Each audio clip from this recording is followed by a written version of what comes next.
So, good day, sir. Good day, classmates. I'm here to discuss my topic about the global citizenship.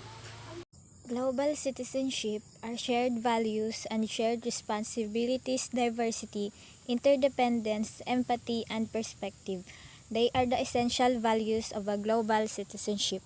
Global citizens harness these values and are uniquely positioned to contribute in multiple contexts locally, nationally, and internationally without harming one community to benefit another. They foster and promote international understanding.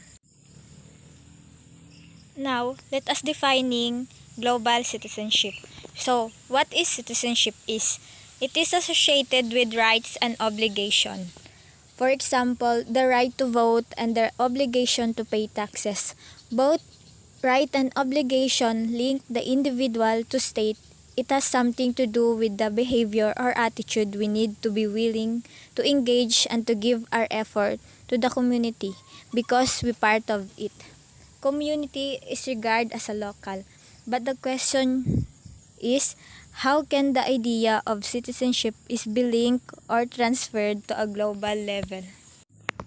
So, global citizenship is not the same as globalization.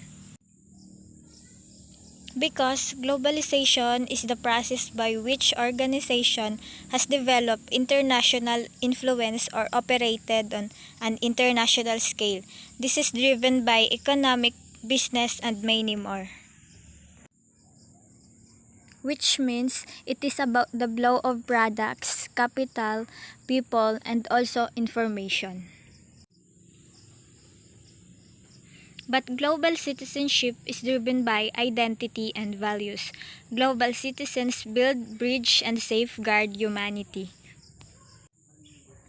So, global citizenship helps bridge the gaps and rectify realities, and global citizens are its ambassadors. Doing this is not only about the mindset, it is about action, lifestyle, and building connection over time.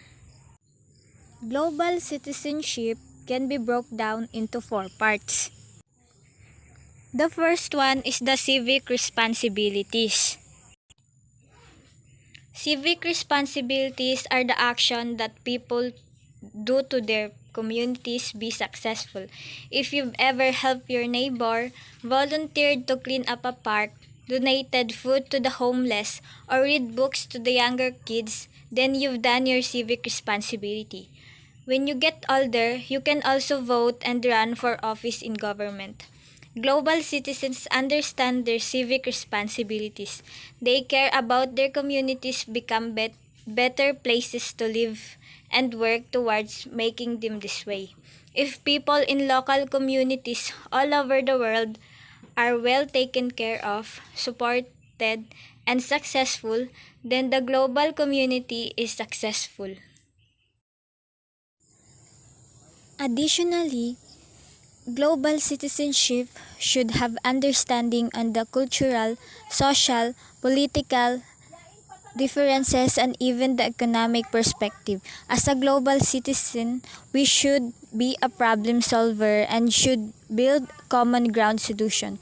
We should avoid talking ideas with one particular point of view and instead find ways to bring all sides together to avoid chaos and misunderstanding. The second one is the cultural awareness. Cultural awareness means that you search for opportunities to learn about other peoples. For example, languages, food, religions, governments, homes, families, history, and even their daily lives. Additionally, this means thinking about ways that other people's lives are both the same and different from you. Respect is very much important responsibility of a global citizen. We have different culture and tradition, so we also have respect cultural differences. We have to make an effort to understand one another to avoid global issues for us to have a better community to live in. Because we are now living to the internet world and it is very easy to know others' tradition and cultures even without traveling to their countries. Next is the environment. It is the idea that we all should take responsibility for how we interact with the environment. There are many ways of doing this. Another way that you can engage in good environmental citizenship is to keep waste down to a minimum in your home. The key to this is to reduce, reuse, and recycle. And the last one is the global economy. Access to the global economy is one of those opportunities. By participating in the global economy, global citizens pursue a virtually limitless potential for mutually beneficial exchange. Next is the characteristics of a global citizen. Number one, global citizen being aware of the wider world and has a sense of their own role as a world citizen. Number two, respect and values diversity. When we say diversity, understanding that each individual is unique and recognizing individual differences.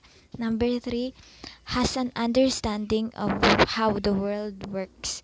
Number four, is outraged by a social justice.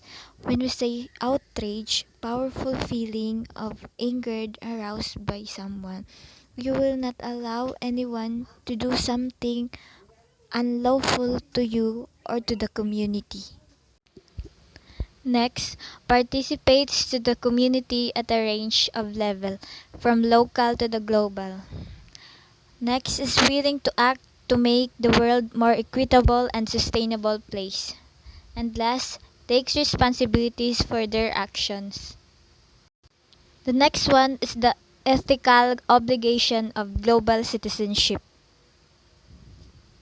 A global citizen has a wisdom to perceive the interconnectedness of all life living, the courage not to fear or deny differences, but to respect and strive to understand people of different cultures and to grow from encounters with them. The compassion to maintain an imaginative empathy that reaches beyond one's immediate surroundings and extend to those suffering in distant places. This is according to Daisako Ekida.